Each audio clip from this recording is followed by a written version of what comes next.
ہمارے بعض کم علم لوگ سمجھتے ہیں کہ فقہ جو ہے یہ کوئی اسلام کی دشمن چیز ہے، تو ایسی بات نہیں ہے. فقہ اور تقلید میں فرق ہے. صحیح بخاری اور مسلم کی متفق علیہ حدیث ہے، اللہ تعالیٰ جس کے ساتھ بھلائی کا ارادہ فرماتا ہے اس کو دین کی فقہ عطا فرما دیتا ہے، اور اللہ تعالیٰ عطا فرماتا ہے میں تقسیم کرتا ہوں. الحمدللہ. یہ جو آخری حصہ جو ہے ہمارے بریلوی مکتب فکر کے لوگ جو ہے وہ پکڑ کے اللہ دیتا ہے اور میں تقسیم کرتا ہوں، وہ پورا کنٹیکسٹ ہی اس کو آؤٹ آف کنٹیکسٹ کر دیتے ہیں. یہ دین کے بارے میں، اور دین ظاہر ہے آپ نے ہی سکھایا صلی اللہ علیہ وسلم، آپ کی ہی وجہ سے دین پھیلا ہے.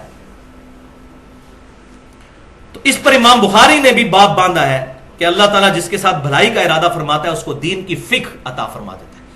فقہ کی اپروپریٹ ٹرانسلیشن ہے ٹرو انڈرسٹینڈنگ انگلش میں، اور اردو میں کہہ سکتے ہیں سمجھ بوجھ، صحیح چیزوں کی سمجھ بوجھ، اس کو کہتے ہیں فقہ.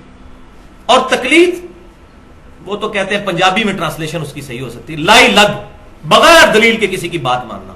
فقہ اور تقلید تو اپوزٹ ورڈ ہے. فقہ کو ماننے والا مقلد ہو ہی نہیں سکتا، اور جو مقلد ہوگا کبھی فقہ کو نہیں ماننے والا ہوگا، اس نے تو اپنا دماغ بند کر دیا نا. تو ہم نہ مقلد ہیں اور نہ غیر مقلد، ہم متبع سنت ہیں. ہم الحمدللہ کتاب و سنت کو صحابہ، اہل بیت، تابعین، تبع تابعین اور سلف کے منہج کے مطابق سمجھتے ہیں الحمدللہ.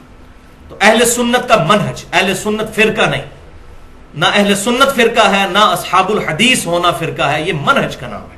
اگر کوئی فرقے کے طور پہ اسے پریزنٹ کرتا ہے تو اسلام میں فرقہ واریت حرام ہے. اس کانٹیکسٹ میں میرے 3 امپورٹنٹ لیکچر ہیں، اور میں سمجھتا ہوں کہ میرے علم کی حد تک کسی بندے نے نہ لیکچرز میں اور نہ کتاب کی حد تک ان ایشوز کو ریزالو کیا ہے. پہلا لیکچر میرا مسئلہ نمبر 10 کے نام سے 50 منٹ کی گفتگو ہے اہل سنت پاک.com پر، تقلید اور اتباع سنت میں فرق کیا ہے. دوسرا مسئلہ نمبر 11 کے نام سے تقلید اور پہلے 300 سال کے مسلمانوں کے اسلاف. اور تیسرا لیکچر مسئلہ نمبر 31 کے نام سے اجماع کی حجیت. اس پہ میں نے دلائل دی ہیں کہ اکثر مسائل تو اجماع سے ثابت ہو جاتے ہیں. پھر قیاس اور اجتہاد بھی الحمدللہ اسلام میں داخل ہے، لیکن اس کا نمبر 4 آتا ہے. پہلے کتاب، پھر سنت، پھر اجماع اور پھر اجتہاد. اس میں نے ڈیٹیل کے ساتھ گفتگو کی ہے. اب یہ 17 مسائل انشاءاللہ ایک انٹلیکچوئل ترتیب کے ساتھ ہیں، الل ٹپ رینڈم نہیں ہے. ایک ترتیب جو ہونی چاہیے ایک عقل کے تقاضے کے مطابق، اس ترتیب کے ساتھ الحمدللہ. اور یہ انشاءاللہ قیامت تک کے لیے ہمارا ایک ایسٹ تیار ہو جائے گا. اور اس لیکچر کے بعد آپ درجنوں کتابیں اٹھا کر قربانی کے مسائل پر دیکھیں، وہ ایک طرف ہوں گی انشاءاللہ، اور یہ لیکچر فرقہ واریت سے بالا تر ہو کر یہ 17 مسائل انشاءاللہ تعالی ایک طرف دلائل کے ساتھ. تو آ جائیے پوائنٹ نمبر 1 کی طرف کہ قربانی واجب ہے یا سنت. تو میں پہلے بتا چکا کہ اہل سنت اور اہل تشیع کا اجماع ہے اس بات پر کہ حج کی قربانی تو فرض ہے یا واجب. یہ دونوں انٹرچینجبل ورڈ استعمال ہوتے ہیں. البتہ جو عید قربان کی قربانی ہے اس میں سوائے حنفیوں کے باقی پوری امت کا اتفاق ہے، اہل سنت کا بھی اور اہل تشیع کا بھی، کہ یہ سنت مؤکدہ ہے، تاکید شدہ سنت ہے، کوئی عام سنت نہیں. حنفی کہتے ہیں واجب ہے، اور ظاہر وہ حدیث بڑی سخت ہے جو میں پہلے بیان کر چکا. سنن ابن ماجہ میں، مسند امام احمد میں اور المستدرک للحاکم میں صحیح سند کے ساتھ ہے، اور امام ذہبی نے بھی موافقت کی ہے کہ جو استطاعت کے باوجود قربانی نہ کرے تو ہماری عیدگاہوں کے قریب بھی نہ پھٹکے. اب اس کے بعد اگر کوئی واجب کا رزلٹ نکال لے تو بعید نہیں ہے، لیکن ہم چونکہ مقلد نہیں ہیں اور نہ غیر مقلد ہیں، متبع سنت ہیں، ہم صحابہ اکرام اور اہل بیت کے فہم کے مطابق کتاب و سنت کو سمجھتے ہیں. تو اب کیوں ہم اس کو واجب نہیں سمجھتے؟ وہ دلیل ہے سنن الکبری البہیقی میں اور مصنف عبد الرزاق میں صحیح سند کے ساتھ کہ سیدنا ابو بکر و عمر رضی اللہ تعالی عنہما دونوں خلیفۃ المسلمین بعض اوقات جان بوجھ کر قربانی چھوڑ دیا کرتے تھے، صرف اس لیے کہ کہیں لوگ اس کو واجب نہ سمجھ لیں. یعنی استطاعت کے باوجود کبھی کبھار، ہمیشہ نہیں. اور سنت موقدہ کی تعریف بھی یہی ہے کہ ہمیشہ چھوڑنے والا جو ہے وہ گناہگار ہوگا، کبھی کبھار چھوڑنے والا گناہگار نہیں. لہذا اب اس میں خصوصاً ہمارے اہل سنت میں سے جو اہل حدیث مکتب فکر کے لوگ ہیں ان کے لیے بہت بڑا لمحہ فکری ہے، کیونکہ اہل حدیث مکتب فکر کے لوگ جو ہے وہ حنفیوں کے مقابلے پر یہ بہت چیز پروپیگیٹ کرتے ہیں کہ جی حنفی اس کو واجب کہتے ہیں، حالانکہ یہ سنت ہے. دیکھیں ابو بکر و عمر نے چھوڑ دی، اب اگر ہم چند فینیٹکس قسم کے اہل حدیث علماء والا فتویٰ لگائیں کہ آپ حدیث کو چھوڑ کے ابو بکر اور عمر کے پیچھے لگے ہوئے ہیں، جو یہ اکثر کہہ دیتے ہیں جب ہم ان کو کوئی صحابی کا قول بتاتے ہیں تو کہتے ہیں جی حدیث دیکھیں آپ ابو بکر عمر کے پیچھے چل پڑے، اور حالانکہ یہاں پر حدیث کو دیکھا جائے تو حنفی بالکل ٹھیک ہے، صرف حدیث کو عیدگاہوں کے قریب بھی نہ آئے جو قربانی نہیں کرتا تو واجبیت نکلتی ہے. لیکن اس حدیث کا فہم صحابہ سے سمجھا کہ آپ صلی اللہ علیہ وسلم نے ڈرانے کے لیے کہا ہے، اتنی تاکید کی ہے، اس سے مراد واجبیت نہیں بلکہ سنت موقدہ ہے، اور اس کا سہارا جو ہے وہ یہی سیدنا ابوبکر اور عمر کا عمل ہے. ورنہ حدیث پہ جائیں تو اب یہاں پر تمام اہل حدیث کہتے ہیں کہ نہیں ابوبکر اور عمر نے اگر یہ کیا ہے رضی اللہ تعالیٰ عنہما تو یہی وجہ ہے. تو ہم بھی کہتے ہیں بھائیو داڑھی کے مسئلے میں بھی جو عبداللہ بن عمر رضی اللہ تعالیٰ عنہما اور سیدنا ابو ہریرہ دو ہی راوی ہیں داڑیاں بڑھاؤ اور مونچھیں پست کرو، اس حدیث کے دو ہی راوی ہیں اور دونوں مٹھی کے بعد داڑھی کاٹنے کے قائل تھے اور کاٹتے تھے. صحیح بخاری میں ہے کہ وہ حج اور عمرے کے موقع پر عبداللہ بن عمر کاٹتے تھے، اور سنن ابی داؤد کے اندر اور الموطا امام مالک میں ہے کہ مطلقاً کاٹتے تھے. وہ پوری ڈیٹیل کے ساتھ میں نے گفتگو کی ہے ahlsunnatpak.com پر، ابھی تک جن جن علماء نے سنی کسی کے پاس جواب نہیں ہے. مسئلہ نمبر 33 کے نام سے 1 گھنٹے کی گفتگو ہے، داڑھی کی اہمیت اور اس کی مقدار کا بیان، اور اس میں دونوں ایکسٹریم رویے جو ہیں میں نے ان کا الحمدللہ رد کیا ہے کہ صحابہ کے فہم کو دیکھنا ہے، خام خانی کہہ دینا کہ صحابہ نے غلط کام کیا ہے. ورنہ سب سے پہلے تو تراوی کی نماز بند کروائی جائے جو بخاری اور مسلم میں حدیث ہے، نبی صلی اللہ علیہ وسلم نے 3 دن پڑھی، وہاں پھر صحابہ اکرام کی بنا لیتے ہیں نہیں جی صحابہ نے شروع کروائی تھی تو اب مرفوع حدیث کہاں گئی. تو صحابہ اکرام علیہم رضوان کا اگر کوئی عمل حضور صلی اللہ علیہ وسلم کے خلاف ہو ہمارے سینس میں وہ ریجیکٹڈ نہیں ہوگا، این ممکن ہے وہی فارم ہو اس کا، تا وقت کہ صحابہ میں اختلاف نہ ہو جائے. اختلاف ہو جائے پھر ہم دیکھیں گے جمہور کی رائے کیا ہے. جیسا کہ حج تمتع کے مسئلے میں عبداللہ بن عمر اور سیدنا عمر کیا اختلاف ہوا، بالکل ٹھیک ہو گیا، سیدنا عمر نے اپنا ڈیسیژن واپس لیا، جامع ترمذی میں موجود ہے. جہاں اختلاف کوئی نہ پایا جاتا ہو تو 14ویں صدی کے ملوں کے کہنے پر عبداللہ بن عمر کو ہم بدعتی نہیں کہہ سکتے اس مسئلے میں، والعیاذ باللہ تعالی. تو یہ مسئلہ میں نے یہاں پر الحمدللہ کلیئر کر دیا. پوائنٹ نمبر 2، قربانی کے لیے نصاب کیا ہے، یعنی کس بندے کے پاس کتنا روپیہ یا مال ہو تو وہ قربانی کرے گا. تو بھائیو اس پہ میں آلریڈی ایک حدیث تو بیان کر چکا کہ جس پہ استطاعت ہے وہی قربانی جو ہے وہ کرے گا. استطاعت میں کوئی نصاب بیان نہیں کیا آپ صلی اللہ علیہ وسلم نے، جو بھی جانور خرید سکتا ہے. لہذا یہ جو زکوٰۃ کا نصاب لگایا ہوا ہے یہ بالکل من گھڑت بات ہے، ایسی بات نہیں ہے، کوئی زکوٰۃ کا نصاب نہیں، جو بھی جانور خرید سکتا ہے اگر انہی دنوں میں اس کے پاس اتنا پیسہ آ گیا کہ وہ جانور خرید سکتا ہے، چاہے وہ صاحب نصاب نہیں بھی ہے زکوٰۃ کے حوالے سے، تب بھی اس نے قربانی کرنی ہوگی، سنت مؤکدہ ہے. اب یہاں پر بعض لوگوں نے آج کل بڑے مجھے فون بھی آ رہے ہوتے ہیں جی جناب ہم تو مقروض ہیں تو سنا ہے کہ مقروض کے اوپر جو ہے وہ قربانی نہیں ہے. بھائی دنیا میں کون سا بندہ ہے جو مقروض نہیں ہے؟ آپ نے جو کمیٹیاں ڈالی ہوتی ہیں لاکھ 2 لاکھ کی تو مقروض ہی تو ہوتے ہیں. تیسری کمیٹی لے کر بیٹھ جاتے ہیں، ابھی پیچھے 15 کمیٹیاں باقی ہوتی ہیں تو قرض ہوتا ہے آپ پر. اس حساب سے تو دنیا میں کسی پر بھی قربانی نہیں بنے گی. یہ مقروض شروع والی یہ سب من گھڑت اور فراڈ والی باتیں، کوئی ایسی بات نہیں ہے. قرضہ تو ہر بندے پر ہے. اور دوسری طرف حال یہ ہے کہ اگر سالی کی شادی آ جائے تو قرضہ بھی اٹھا کر جو ہے وہ بھی بچوں کو کپڑے اور جوتیاں لے کر دیں گے، اور کوئی سرمنی آ جائے سارے کام کریں گے، لیکن قربانی میں جی میں تو مقروض ہوں. تو قرض بھی اگر اٹھانا پڑتا ہے کسی بندے کو، قربانی کرے وہ اگر وہ سمجھتا ہے کہ میں اتار سکتا ہوں. قرض تو ہم سب اٹھاتے ہیں، جو کمیٹی ڈالی ہوتی ہے قرض ہی تو اٹھایا ہوتا ہے، ہمیں پتا ہوتا ہے کہ ہم آہستہ آہستہ کر کے لوٹا دیں گے. تو اگر آپ کو قرض ملتا ہے تو ضرور قربانی کریں، کیونکہ وعید اس معاملے میں بہت سخت ہے. لیکن اگر کوئی بیچارہ بہت ہی مفلس ہے اور نہیں کر سکتا بیچارہ، تو وہ میں پہلے حدیث بتا چکا، سنن ابی داؤد، سنن نسائی اور المستدرک الحاکم میں صحیح سند کے ساتھ ہے، اور امام ذہبی نے بھی موافقت کی ہے کہ آپ صلی اللہ علیہ وسلم نے فرمایا کہ جس میں استطاعت نہیں ہے وہ پھر عید والے دن اپنے ناخن کاٹ لے اور بغلوں کے بال اور زیر ناف بال صاف کر لے. اور اس میں امپلائڈ ہے کہ پھر وہ یکم ذی الحجہ سے لے کر قربانی تک، قربانی کے دن تک، عید کی نماز تک یہ بال نہیں کاٹے گا، تو اللہ تعالیٰ اسے پوری قربانی کا ثواب انشاءاللہ عطا فرما دے گا. پوائنٹ نمبر 3 کہ ایک خاندان کے ایک فرد پر قربانی ہے یا سب نے ہی قربانی کرنی ہے. یہ بھی آج کل بڑا کریٹیکل ایشو ہے. یہ ساروں نے قربانی کرنی ہے؟ ایک خاندان میں جتنے بندے ہیں اور سارے امیر ہیں تو کیا سارے ہی کریں گے؟ تو بہتر تو یہی ہے سارے ہی کریں، جتنا میٹھا ڈالیں گے اتنا ہی بہتر ہے، آخرت کے لیے سیف کریں اس کو، عبادت. لیکن دین کی طرف سے obligation ہے کہ ایک خاندان کی طرف سے ایک قربانی ہوگی. ایک خاندان, ایک فیملی. اب فیملی یہ نہیں ہے کہ 5 بھائی ایک گھر میں شادی شدہ رہ رہے ہیں تو یہ ایک فیملی ہے, نہیں. ایک شادی شدہ بندہ اور اس کے بچے, یہ ایک فیملی ہے. ایک گھر میں اگر 5 بھائی ہیں تو یہ 5 فیملیز ہیں, الگ الگ اپنی قربانی دیں گے. یہ نہیں ہے نہیں جی ہم تو ابا جی کو تنخواہ دیتے ہیں, ایک ابا جی نے قربانی کر دی سب کی طرف سے ہوگی, نہیں. باقی خرچے لادا لادا ہیں, قربانی کی باری ہے تو ابا جی دیں گے, نہیں. تو ایک خاندان, میاں بیوی اور بچے, وہ ایک خاندان تصور ہوں گے, ان کی طرف سے ایک قربانی. اور وہ ثبوت جامعہ ترمذی اور سنن ابن ماجہ میں صحیح سند کے ساتھ حدیث ہے. عطا بن یسار تابعی کہتے ہیں کہ میں نے سیدنا ابو ایوب انصاری جو نبی صلی اللہ علیہ وسلم کے میزبان تھے ان سے پوچھا کہ آپ صلی اللہ علیہ وسلم کے زمانے مبارک میں آپ لوگ قربانی کس طرح دیا کرتے تھے؟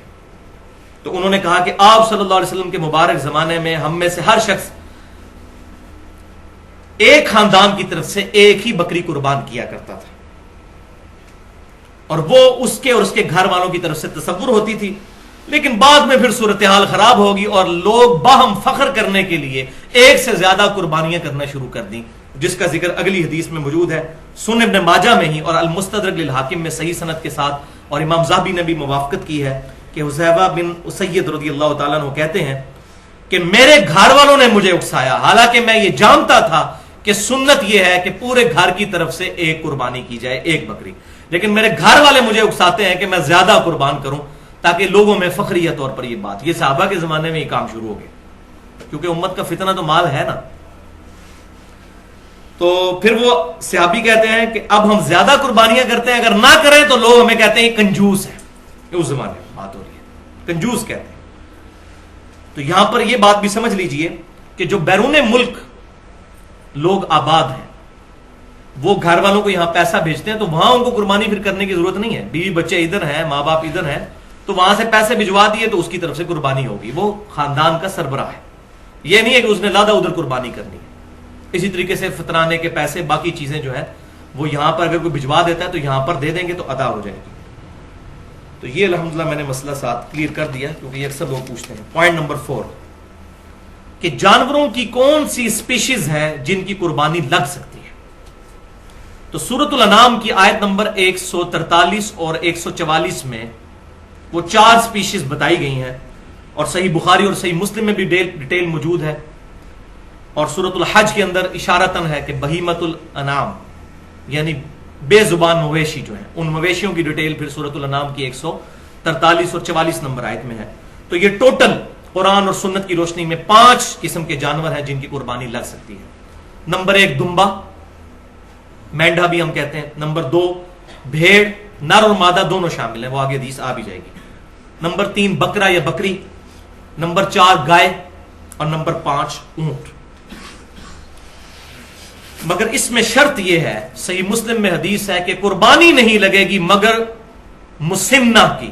مسنہ عربی میں کہتے ہیں دوندے جانور کو, 2 دانتوں والا, یعنی چھوٹے چھوٹے جو دانت گر کے یہاں پر 2 دانت بڑے نکلے ہوئے ہوتے ہیں. آپ اگر یہ دیکھیں نیچے ان کے 2 بڑے دانت نکلے ہوئے ہوتے ہیں. تو مسنہ کی قربانی لگے گی, دوندے جانور کی قربانی ہوگی. اور اس حدیث میں 7 ہی الفاظ موجود ہیں کہ مگر اگر کسی کو دوندا جانور نہ ملے تو جزع عربی لفظ ہے جو ایسی بھیڑ کے لیے یا دمبے کے لیے بولا جاتا ہے جس کی عمر 6 ماہ سے لے کر 1 سال تک ہوتی ہے, جس کو پکا کھیرا کہتے ہیں ہم. یعنی دوندا تو نہیں ہوگا لیکن مضبوط قسم کا. اور اس میں موسٹ پروبیبل جو زیادہ اتفاق رائے ہے وہ 1 سال کی عمر ہے, چاہے دوندا نہ بھی ہو.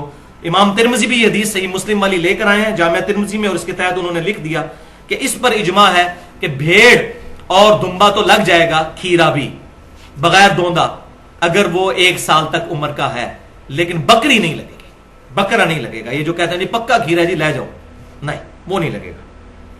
تو یہ بات بھی سمجھ لیجئے کہ بکری, دمبا اور بھیڑ وغیرہ یہ دوسرے سال میں جا کر دوندا ہوتے ہیں. یعنی 1 سال گزارنے کے بعد جب دوسرے سال میں انٹر ہوتے ہیں, بعض 13 ماہ میں, بعض 14 ماہ میں. لہذا سال عمر شرط نہیں بلکہ دوندا ہے, یہ انڈیکیٹر ہے دوندا. گائے تیسرے سال میں جا کے ہوتی ہے, یعنی 2 سال گزارنے کے بعد جب تیسرے سال میں انٹر ہوتی ہے. اور اونٹ 4 سال گزارنے کے بعد 5ویں سال میں پہنچ کر دوندا ہوتا ہے. چیک پوائنٹ جو ہے وہ دوندا ہے. لیکن یہاں پر حرام خوروں نے کیا کرتے ہیں کہ وہ کھیرا بکرا ہوتا ہے تگڑا قسم کا, اور اس کے سارے دانت توڑ دیتے ہیں, 2 دانت باقی رکھتے ہیں اور کہتے ہیں یہ دوندا ہے. حالانکہ وہ جو 2 دانت ہوتے ہیں نا دوندے کے, وہ بہت بڑے 2 دانت ہوتے ہیں. وہ کھیرے کے جو دانت چھوٹے چھوٹے سائڈ پہ ہوتے ہیں, میں آپ کو بتا رہا ہوں تاکہ یہ فوراً چیک کیا کریں, نیچے 2 بڑے دانت آپ کو الگ سے نظر آئیں گے دوندے کے. تو یہ نہیں کہ سارے دانت توڑ دیے. تو یہ حرام خوری تو عام ہو چکی ہے, اور میں نے پچھلا لیکچر 1.5 گھنٹے کا دیا, ایکسکلوسیو لیکچر, جو انشاءاللہ تعالی میرے علم کی حد تک کسی بندے نے اس طریقے سے چیزوں کو ایڈریس نہیں کیا. مسئلہ نمبر 51 کے نام سے ahlsunnatpak.com پر رزق حرام, فتنہ مال اور دنیا پرستی کا انجام اور اس کا علاج. یہ ساری کی ساری چیزیں فتنہ مال کی وجہ سے. اب صحیح مسلم میں حدیث ہے کہ حدیبیہ والے سال آپ صلی اللہ علیہ وسلم نے اونٹ اور گائے میں 7 مسلمانوں کو شریک کیا, یعنی اونٹ میں بھی 7 کو اور گائے میں بھی 7 کو. تو بکری کا تو ہم پہلے ہی پڑھ چکے ہیں, پورے گھر والوں کی طرف سے 1, لیکن یہاں 7 پر. اور جامع ترمذی میں ایک حدیث ہے جو سنن ابن ماجہ, مسند امام احمد اور المستدرک للحاکم میں بھی صحیح سند کے ساتھ ہے, امام ذہبی نے بھی موافقت کی ہے, کہ عید الاضحیٰ کے موقع پر آپ صلی اللہ علیہ وسلم نے گائے میں 7 لوگوں کو شریک فرمایا اور اونٹ میں 10 لوگ. یہ حدیث بھی صحیح ہے. اس کے درمیان آپٹیمل سولوشن تطبیق یہ ہے کہ اگر تو حج کی قربانی ہے, کیونکہ حدیبیہ والے سال حج اور عمرے والا معاملہ تھا, اس نیت سے لوگ نکلے تھے صحابہ کرام علیہم رضوان, تو اس میں پھر اونٹ میں 7 سے زیادہ لوگ شریک نہیں ہوں گے, اور عید قربان والے مسئلے میں 10 تک شریک ہو سکتے ہیں. اور یہ 10 اور 7 کا جو فگر ہے یہ ایکسٹریم ہے, 6 بھی ہو سکتے ہیں, 5 بھی ہو سکتے ہیں, ایک بندہ بھی ایک گائے دے سکتا ہے. یہ 7 زیادہ سے زیادہ ہے گائے میں اور 10 اونٹ کے اندر.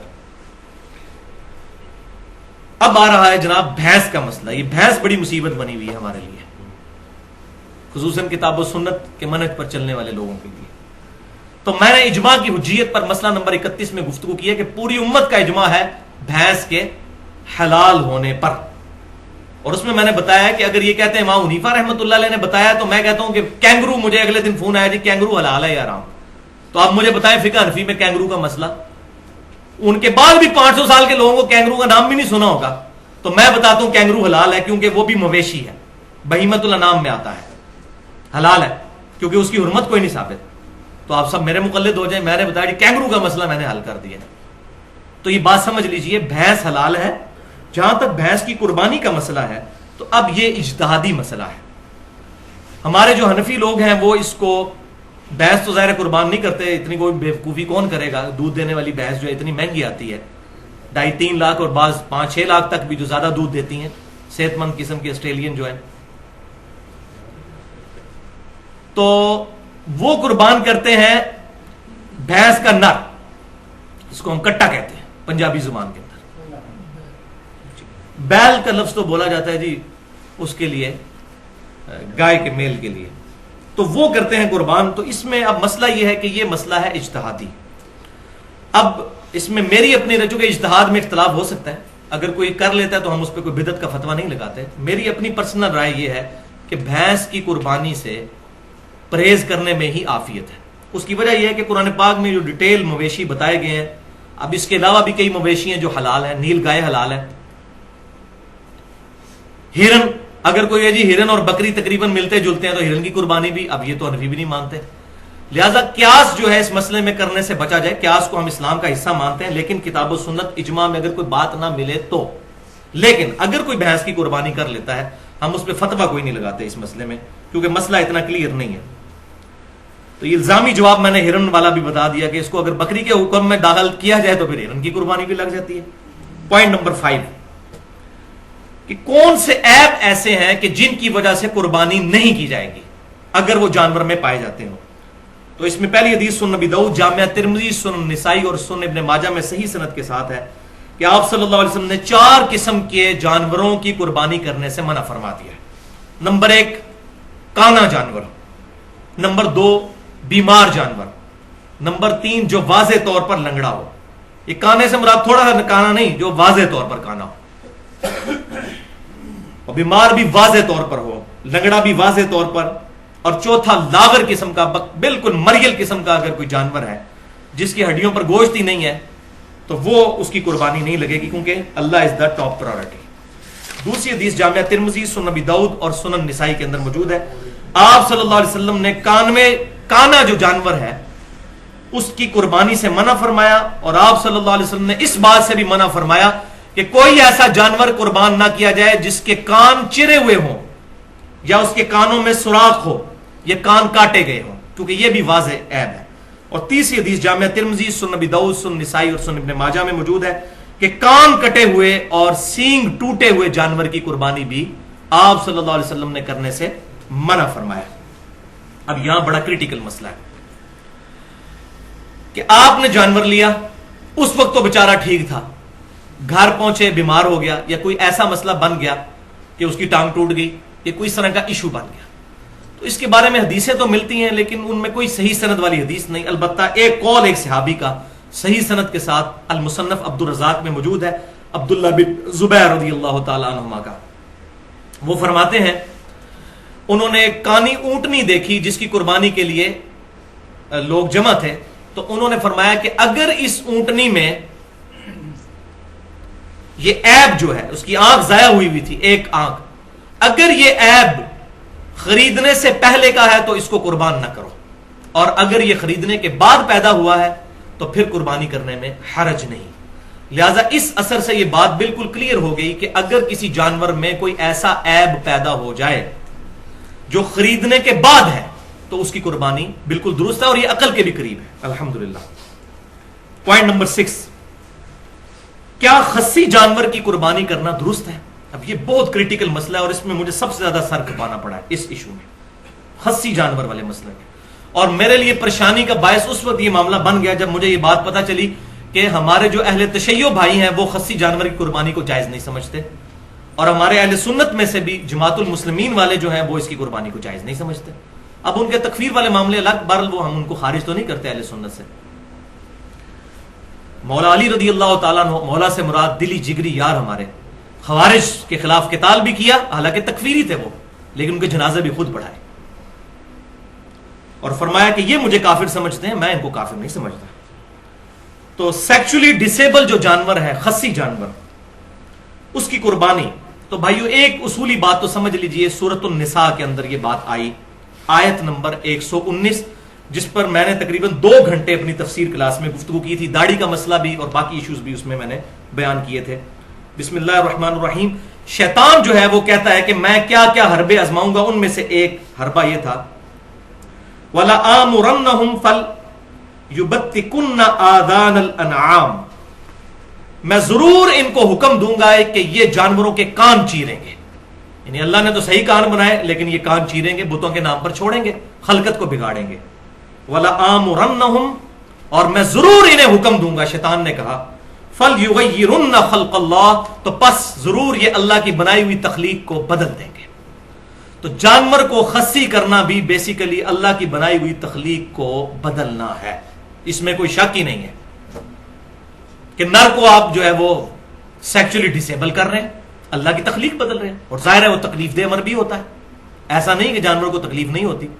مرد کوئی خصی ہو تو یہ عیب ہی سمجھا جائے گا، اور جانور کو آپ خود خصی کریں گے، سیکچولی اس کو ڈسیبل کر دیں گے تو یہ عیب ہی شمار ہوگا. اور اس بارے میں سیدنا انس بن مالک رضی اللہ تعالیٰ عنہ جو صحابی ہیں اور بڑے جید صحابی ہیں، آپ صلی اللہ علیہ وسلم کو 10 سال تک وضو کروایا، اور آپ صلی اللہ علیہ وسلم کی وفات کے بعد 82 سال تک زندہ رہے، 93 ہجری میں فوت ہوئے مدینہ شریف میں. صحیح سند کے ساتھ ان کا قول موجود ہے تفسیر تبری میں، جو پہلی اسلام کی تفسیر ہے قرآن پاک کی. ابن جریر تبری رحمۃ اللہ علیہ المتوفا 310 ہجری، پہلے 300 سال کے بزرگوں میں آتے ہیں، اور یہ وہ بزرگ ہیں جو اہل سنت اور اہل تشیع دونوں ان کی بزرگی کے قائل ہیں. ایک اہل تشیع کے بھی امام تبری ہیں، وہ الگ ہے، یہ اہل سنت والے کو بھی وہ مانتے ہیں. تو انہوں نے صحیح سند کے ساتھ انس بن مالک کا قول نقل کیا ہے اسی آیت کے کانٹیکسٹ میں کہ وہ کہتے ہیں کہ جانوروں کو خصی نہیں کرنا چاہیے. اس کے علاوہ بھی کئی تابعین کے اقوال مصنف ابن ابی شیبہ میں اور باقی سنن الکبریٰ البیہقی میں موجود ہیں کہ جانوروں کو خصی کرنا تابعین کے گروہ میں برا سمجھا گیا ہے، اور چند ایک تابعین اس کے جواز کے بھی قائل ہیں، وہ بھی اقوال ملتے ہیں، لیکن وہ اتنے واضح نہیں. قربانی کے حوالے سے کوئی قول نہیں ہے کہ قربانی کے لیے خصی جانور لگایا جائے. ویسے ہے کہ کبھی ضرورت پڑے تو خصی کرنا، اور بڑے گول مول الفاظ موجود ہیں، اور اس میں جو واضح الفاظ ہیں وہ بھی بڑی مشکل کے ساتھ ہی ہیں. سنن الکبری البہیقی میں امام بہیقی رحمۃ اللہ علیہ نے لکھا ہے، کامنٹس دیے ہیں کہ کوئی بہت ضرورت پڑ جائے تو جانور کو خصی کرنا جائز ہے. اب وہ ضرورت نہیں انہوں نے بتائی کہ کون سی، قربانی کا ذکر کوئی نہیں کیا. اسی طریقے سے مسائل احمد میں بھی امام احمد بن حنبل رحمۃ اللہ علیہ کے جو فتاوی ہیں، احمد بن حنبل رحمۃ اللہ علیہ کہتے ہیں کہ انشاءاللہ میں امید کرتا ہوں کہ خصی جانور کی قربانی قبول ہو جائے گی. اب یعنی کہ وہ اس کو جسٹ جائز کے زمرے میں لے رہے ہیں، کوئی افضل نہیں جس طرح ہمارے یہاں موجود ہے کہ جی خصی جانور کی قربانی کرنا افضل ہے. اور وہ مسکنسیپشن آئی اس ضعیف روایت کی وجہ سے جو سنن نبی داؤد، سنن ابن ماجہ اور مسند امام احمد میں ہے کہ آپ صلی اللہ علیہ وسلم نے 2 خصی مینڈے قربان کیے. یہ پکی ضعیف روایت ہے کیونکہ اس میں شریک بن عبداللہ القاضی جو ہیں وہ مدلس ہیں اور ان سے روایت کر رہے ہیں، اور صحیح مسلم کے مقدمے میں پیٹ رول ہے کہ مدلس کی ان والی روایت ہے جو ضعیف ہوتی ہے جب تک سما کی تصریح موجود نہ ہو. اور یہی وہ سکم ہے جو اس حدیث میں بھی ہے سنن نبی داؤد کی کہ آپ صلی اللہ علیہ وسلم سجدے میں جاتے وقت پہلے گھٹنے لگاتے تھے بعد میں ہاتھ. اس روایت کو بھی ضعیف اسی وجہ سے کہا جاتا ہے، اور ہم ہاتھ پہلے لگانے کے قائل ہیں کہ اس روایت میں یہ راوی مدلس ہے. تو اگر یہ صحیح ماننی ہے وہ بھی صحیح ماننی پڑے گی. تو یہ 2 نمبر پالیسی نہیں ہونی چاہیے اس معاملے میں، ایک اصول رکھا جائے. تو اس روایت کے اندر 2 خصی مینڈے جو قربان کرنے والی روایت ہے، اس میں سوری میں نے یہ غلط بتا دیا، محمد بن اسحاق جو ہیں یہ مدلس ہیں اور ان سے روایت کر رہے ہیں. اچھا، اب اس میں کنکلوژن کیا ہے، آج ہم کس رزلٹ پر پہنچے؟ تو اس معاملے میں میرا پوائنٹ آف ویو یہ ہے کہ بہتر یہی ہے کہ خصی جانور کی قربانی سے اوائڈ کیا جائے. البتہ اگر کوئی کر لیتا ہے تو اس کو ناجائز نہیں کہیں گے، حرام نہیں کہیں گے. اس کی وجہ یہ ہے کہ آپ صلی اللہ علیہ وسلم نے جو عیب گنوائے ہیں جانوروں میں، اگر یہ عیب پائے جاتے ہوں تو ان کی قربانی نہیں لگے گی. یعنی کانا ہے، لنگڑا ہے، بیمار ہے، اسی طریقے سے لاغر ہے، سینگ ٹوٹا ہوا ہے، کان چرا ہوا ہے. یہ 5-6 باتیں آپ صلی اللہ علیہ وسلم سے ثابت ہیں. اس میں خصی ہونا بیان نہیں ہے، لہٰذا ہم خود سے شریعت سازی نہیں کر سکتے. خصی کرنا قربانی کے علاوہ بھی ویسے جو ہے یہ مذموم چیز ہے. تو لہٰذا اہل تشیع کا یہ جو سٹانس ہے اس میں ان کو نرمی کرنی چاہیے. البتہ اس معاملے میں ان کے ساتھ ہوں کہ خصی بکرا نہ کیا جائے تو یہی بہتر ہے، اسی میں عافیت ہے. پوائنٹ نمبر 7، قربانی کا وقت کب شروع ہوتا ہے؟ تو صحیح بخاری اور صحیح مسلم میں حدیث ہے کہ آپ صلی اللہ علیہ وسلم نے بیان فرمایا کہ جس نے عید سے پہلے ذبح کیا اس نے اپنے اور اپنے گھر والوں کے لیے ذبح کیا، اور جس نے عید کے بعد ذبح کیا، عید کی نماز ہونے کے بعد، نماز پڑھنے کے بعد، اس کی قربانی مکمل قربانی ہے اور مسلمانوں کے طریقے پر ہے. جبکہ دوسری حدیث صحیح بخاری اور صحیح مسلم میں ہے کہ جو شخص عید سے پہلے قربانی کر لے تو وہ بعد میں دوبارہ قربانی کرے. اب اس سے بھی بات ثابت ہوتی ہے کہ یہ بڑی تاکیدی سنت ہے، ورنہ دوبارہ کرنے کی ضرورت ہی کوئی نہیں تھی. تو فرمایا دوبارہ کرے، بخاری اور مسلم میں ہے. پوائنٹ نمبر 8، آپ صلی اللہ علیہ وسلم کی صحیح مسلم میں حدیث ہے کہ آپ صلی اللہ علیہ وسلم نے فرمایا کہ اللہ نے ہر شے پر احسان کرنے کا حکم فرمایا ہے، لہذا جب تم ذبح کرنے لگو تو اچھے طریقے سے ذبح کرو اور اپنی چھری کو بھی تیز کر کے جانور کو آرام پہنچاؤ. کھنڈی چھری نہ پھیری جائے، تیز چھری.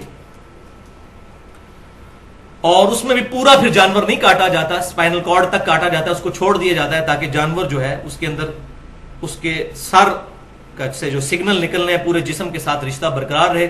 تو وہ تھوڑا کانپتا ہے تو جسم کی نسوں میں جو خون ہے وہ بھی باہر نکل جاتا ہے، جو بیمار خون، بیماریاں پیدا کرنے والا خون ہے. یہی ذبح کے اندر حکمت ہے. تو جھٹکے والا جو ہے معاملہ یہ اسلام میں نہیں ہے. اب اسی کانٹیکسٹ میں ایک حدیث ہے مصنف عبد الرزاق کے اندر کہ سیدنا عبداللہ بن عمر رضی اللہ تعالی عنہما اس جانور کو کھانا مکروہ سمجھتے تھے جسے قبلہ رخ کر کے قربان نہ کیا گیا ہو. حرام نہیں، مکروہ، کراہت سمجھتے تھے. قربانی تو ہو جائے گی لیکن وہ ذبیحہ، ایسا ذبیحہ جو قبلہ رخ ہو وہی بہتر ہے. لہذا جب مرغیاں لینے بھی جائیں تو اس وقت بھی اہتمام کر لیا کریں، قبلہ رخ کریں. لیکن اگر کوئی نہیں کرتا تو قربانی جو ہے یا اس طریقے سے ذبیحہ تو ہو جائے گا. الحمدللہ ساری امت اسی پر عمل کرتی ہے کہ اس کی ٹانگیں جو ہیں وہ باندھ کر جو ہے وہ قبلہ رخ کر دی جاتی ہیں، پھر اس کی گردن بھی تاکہ قبلہ رخ اس کا ہو. پوائنٹ نمبر 9، تکبیر کے الفاظ کیا ہو؟ تو صحیح بخاری اور صحیح مسلم کی متفق علیہ حدیث ہے آپ صلی اللہ علیہ وسلم نے 2 چتکبرے مینڈے قربان کیے اور آپ صلی اللہ علیہ وسلم نے ان کو زمین پر لٹا کر ان کے پہلوؤں پر اپنا پاؤں مبارک رکھا پھر آپ صلی اللہ علیہ وسلم نے بسم اللہ اللہ اکبر پڑھ کر اپنے مبارک ہاتھوں سے ان کو قربان کیا. تو یہ تکبیر متفق علیہ ہے اہل سنت اور اہل تشیع کے ہاں. بسم اللہ واللہ اکبر، اللہ کے نام کے ساتھ اور اللہ کے لیے ہی تمام بڑائیاں ہیں. صحیح مسلم میں حدیث ہے کہ سیدہ عائشہ کہتی ہیں کہ آپ صلی اللہ علیہ وسلم نے چھری تیز کروائی اور جب ذبح کا ارادہ کیا تو آپ صلی اللہ علیہ وسلم نے اللہ کے حضور دعا کی،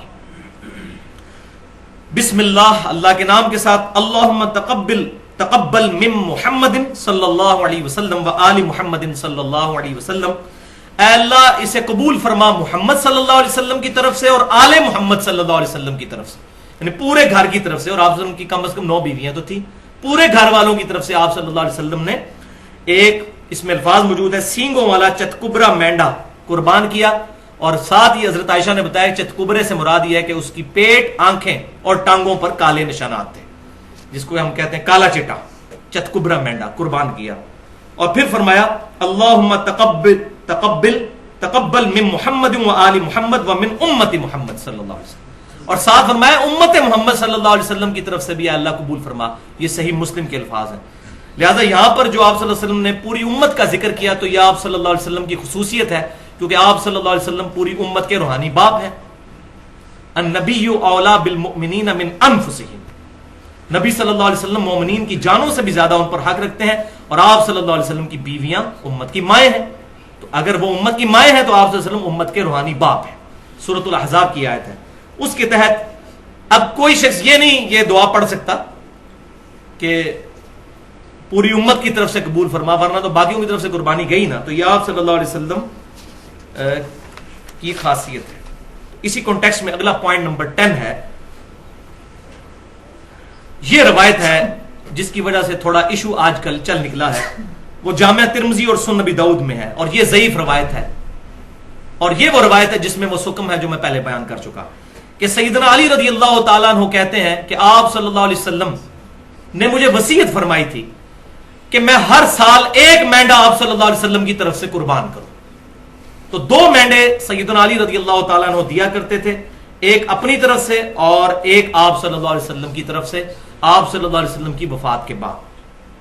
تو اس حدیث میں وہی شریک بن عبداللہ القاضی جو ہیں وہ مدلس راوی ہیں اور ان سے روایت کر رہے ہیں، اور مدلس کی ان والی روایت ضعیف ہوتی ہے جب تک سما کی تصریح نہ ہو. صحیح مسلم کے مقدمے میں یہ پیٹ رول ہے، اور یہی رول ہے جس کی وجہ سے وہ خطرناک روایت بھی ضعیف ثابت ہوتی ہے جو مسند امام احمد میں ہے اور الادب المفرد امام بخاری کی اس میں بھی موجود ہے، اور مشکات المصابی میں بھی انٹرنیشنل نمبرنگ کے مطابق 4902 نمبر حدیث ہے.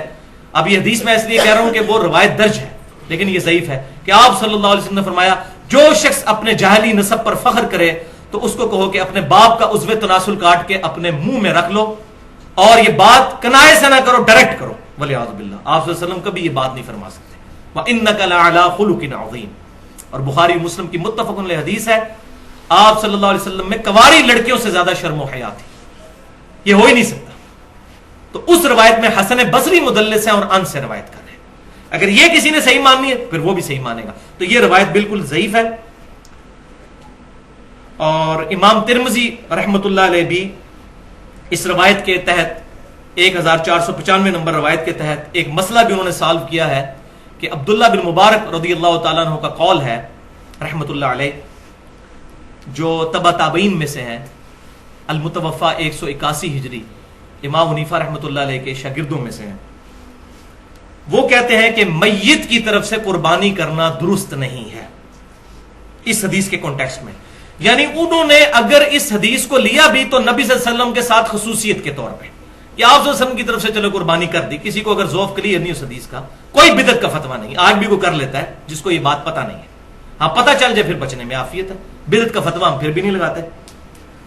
تو عبداللہ بن مبارک کہتے ہیں کہ میت کی طرف سے قربانی نہ کی جائے، البتہ میت کی طرف سے جو جانور ذبح کیا جائے گا وہ صدقہ پھر ہوگا. اور پھر فرمایا کہ اس سارے کو ہی قربان جو کیا ہوا جانور ہے سارے کو ہی پھر صدقہ کرنا ہوگا، اپنے پاس نہیں رکھ سکتے کیونکہ صدقے کا گوشت ہے. اور اس میں یہ بات یاد رکھیے یہ بکرا بھی پھر الگ سے کرنا ہوگا. گائے میں حصہ ڈال دیا اگر 7 میں سے ایک حصہ کسی اور کے لیے جو فوت شدہ ہے کہ میرے امی ابو کی طرف سے یا فلاں کی طرف سے، تو ساروں کی قربانی خطرے میں پڑ گئی. اور یہ بات سمجھ لیجئے، صحیح مسلم کی حدیث کے تحت میت کو 3 اعمال کا ثواب پہنچتا ہے، ان میں سے ایک عمل یہ بھی ہے کہ نیک اولاد کے اعمال کا ثواب بھی پہنچتا ہے، ان کی دعاؤں کا ثواب پہنچتا ہے. دوسرا، علم کی بات جو اس نے اپنی زندگی میں کی وہ ملنا بھی چاہیے. اور تیسرا، صدقہ جاریہ، جو اپنی زندگی میں کوئی اچھا کام کیا. لیکن یہ جو بات ہے تو آٹومیٹکلی اگر ہم قربانی کرتے ہیں، ہمارے ماں باپ زندہ ہیں یا فوت ہو چکے ہیں، ان تک ثواب پہنچے گا. اور پوری امت کی قربانی کا ثواب آپ صلی اللہ علیہ وسلم تک بھی پہنچے گا، کیونکہ آپ صلی اللہ علیہ وسلم ذریعہ ہدایت بنے ہمارے لیے. اس میں کوئی شک ہی نہیں ہے. ہمارے ہر عمل کا ثواب آپ صلی اللہ علیہ وسلم کے نامہ اعمال میں بھی جاتا ہے، الگ سے کرنے کی ضرورت نہیں ہے.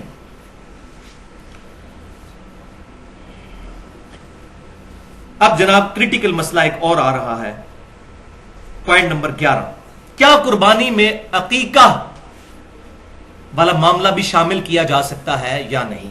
کیونکہ اکثر ہمارے معاشرے میں ہو رہا ہے کہ وہ 6 حصے رکھے ہوتے ہیں گائے کے، اور 7واں رکھ دیتے ہیں قربانی کے ساتھ 7واں عقیقے کا بھی. لڑکی ہو تو 1 رکھ دیا، لڑکا ہوا تو 2. حالانکہ دنیا کی کسی حدیث کی کتاب میں ضعیف سند کے ساتھ بھی کوئی ایسی روایت موجود نہیں ہے کہ یہ معاملہ کیا جائے گا عقیقے میں. عقیقے میں تو پوری جان دینی ہے. اب عقیقے کا مسئلہ بھی سن لیجئے. صحیح بخاری میں حدیث ہے، آپ صلی اللہ علیہ وسلم نے فرمایا لڑکے کے پیدا ہونے پر عقیقہ ہے، اس کی طرف سے خون بہاؤ. یعنی پورا جانور، لڑکے کے بدلے ایک جانور قربان کرنا ہے. اور وہ میں اپنی طرف سے نہیں کہہ رہا، جامعہ ترمذی، سنن ابی داؤد اور سنن نسائی میں صحیح سند کے ساتھ ہے. آپ صلی اللہ علیہ وسلم نے فرمایا بچہ اپنے عقیقے کے عوض گروی ہوتا ہے، 7ویں دن اس کا عقیقہ کرو. گروی کیا ہے؟ پوری جان دینی، جان کے بدلے جان. اس کا عقیقہ کرو 7ویں دن، اس کا نام رکھو اور اس کا سر مڈاؤ. یہ 3 کام کرو. اور تیسری حدیث جامعہ ترمذی، سنن ابی داؤد اور سنن نسائی میں موجود ہے. آپ صلی اللہ علیہ وسلم نے فرمایا لڑکے کی طرف سے 2 بکریاں یا بکرے اور لڑکی کی طرف سے 1 کرو. اور جامعہ ترمذی میں ڈیٹیل ساتھ موجود ہے کہ آپ صلی اللہ علیہ وسلم نے فرمایا کہ اس میں نر اور مادہ میں کوئی مسئلہ نہیں، نر بھی کر سکتے ہو اور مادہ بھی. ہمارے اہل تشیع بھائی جو ہیں وہ عقیقے اور قربانی میں صرف نر کے قائل ہیں، لیکن یہ حدیث ہمارے پاس موجود ہے کہ نر اور مادہ دونوں کی قربانی لگ سکتی ہے. البتہ نر کا ہونا زیادہ بہتر ہوگا، کیونکہ سیدنا اسماعیل علیہ السلام کے لیے مینڈا ہی اتارا گیا تھا آسمان سے. تو یہ عقیقے والا مسئلہ میں نے کلیئر کیا. تو سنن الکبریٰ البہیقی میں صحیح سند کے ساتھ موجود ہے کہ آپ صلی اللہ علیہ وسلم نے اعلان نبوت کے بعد اپنا عقیقہ کیا. اس سے یہ بات ثابت ہوئی کہ اگر کسی شخص کو زندگی میں عقیقہ کرنے کی استطاعت نہیں ملی، اس کے ماں باپ کو نہیں تھی، بعد میں اس کو مل گئی، تو اب وہ اپنا عقیقہ خود کر سکتا ہے بڑی عمر میں بھی پہنچ کر. لیکن جان بوجھ کر لیٹ کرنا، جی منڈے دا چاچا آ رہا ہے تو منڈے دا تایا پہ آندا ہے باہروں، تو عید تو بات کریں گے، فلانے تو بات کریں گے، یہ بات نہیں. ورنہ وہ اس کے بعد تو عام صدقہ ہوگا. 7ویں دن ہی عقیقہ کرنا ہے. یعنی بچہ اگر سوموار کو پیدا ہوا تو عقیقہ اتوار کو ہوگا، بچہ اگر اتوار کو پیدا ہوا تو عقیقہ ہوگا ہفتے والے دن، 7ویں دن. اور رات میں اگر بچہ پیدا ہوا ہے تو وہ اسلامی دن جو ہے وہ مغرب سے شروع ہو جاتا ہے، اس کا بھی اعتبار کرنا ہوگا. ہاں جی، اب آ رہا ہے جناب کڑوا مسئلہ، پوائنٹ نمبر 12. نسبت تو اس کی بڑی اچھی آئی ہے 12 کی، لیکن مسئلہ بڑا کریٹیکل ہے، اور وہ ہے کہ قربانی کے دن کتنے ہیں. تو پہلی بات یہ سمجھ لیجئے کہ عید کے دن 2 ہیں. عید الفطر 1 شوال کو، اور عید الاضحیٰ یعنی قربانی والی عید 10 ذوالحجہ کو. عید کے دن 2 ہیں. یہ بڑی عید کے 3 دن نہیں ہوتے، عید کے 2 ہی دن ہوتے ہیں، ایک چھوٹی عید اور بڑی عید. اور یہ میں اپنی طرف سے نہیں کہہ رہا، سنن ابی داؤد میں، سنن نسائی میں اور المستدرک للحاکم میں صحیح سند کے ساتھ حدیث ہے. اور امام ذہبی نے بھی اس روایت کی موافقت کی ہے کہ آپ صلی اللہ علیہ وسلم جب مدینہ شریف تشریف لائے تو انصار میں 2 دن ایسے تھے وہ منایا کرتے تھے خوشی کے طور پر. تو آپ صلی اللہ علیہ وسلم نے فرمایا اللہ تعالیٰ نے تمہیں ان 2 دنوں کے بدلے میں 2 عید کے دن عطا فرمائے ہیں، ایک عید الاضحیٰ کا دن اور دوسرا عید الفطر کا دن. تو 2 دن، یعنی 2 دن ہیں، عید کے 2 دن ہیں. اور صحیح بخاری اور مسلم کی متفق علیہ حدیث ہے کہ 2 دن ایسے ہیں جن میں روزہ نہیں ہے، روزہ رکھنا منع ہے. دوسری روایت میں یہ ہے ایک عید الفطر کا دن اور دوسرا عید الاضحیٰ کا دن. تو یہ تمام چیزیں بتا رہی ہیں کہ عید کے دن دو ہیں. ہاں یوم النحر وہ زیادہ ہے. ہاں صحیح مسلم میں ایک حدیث ہے کہ تمام ایام تشریق جو ہیں، ایام تشریق کون کون سے؟ 10 ذوالحجہ، 11، 12 اور 13، یہ 4 دن یہ کھانے پینے کے دن ہیں. یعنی ان میں کھانا پینا، اس میں عید کے دن کے الفاظ کہیں نہیں موجود ہیں. بعض مولوی اس میں 2 نمبری کرتے ہیں. عید کا نہیں، کھانے پینے کے دن. اور تشریق کہتے بھی عربی زبان کے اندر گوشت کو خشک کر کے جو رکھا جاتا ہے تاکہ سٹور کیا جائے، جس طرح آج کل جو ہے فریجوں میں سٹور ہوتا ہے، اس کو کہا جاتا ہے. تو یوم النحر کتنے ہیں؟ تو بھائیو اس میں اہل سنت اور اہل تشیع کا اتفاق ہے سوائے چند لوگوں کے کہ عید میں، بڑی عید میں یوم النحر 3 ہے. 10 ذوالحجہ جو عید کا دن، اور اس کے بعد 2 دن اور 11 اور 12. اہل سنت اور اہل تشیع کا اتفاق ہے. البتہ اہل سنت میں سے ایک گروہ جو اصحاب الحدیث یا اہل حدیث اپنے آپ کو کہتے ہیں، ان میں سے چند علماء کی یہ رائے ہے، اور وہ ظاہر ہے کہ ضعیف روایتوں کی وجہ سے ہوئی. ضعیف روایتیں ہی اصل میں فتنہ کھڑا کرتی ہیں سارا.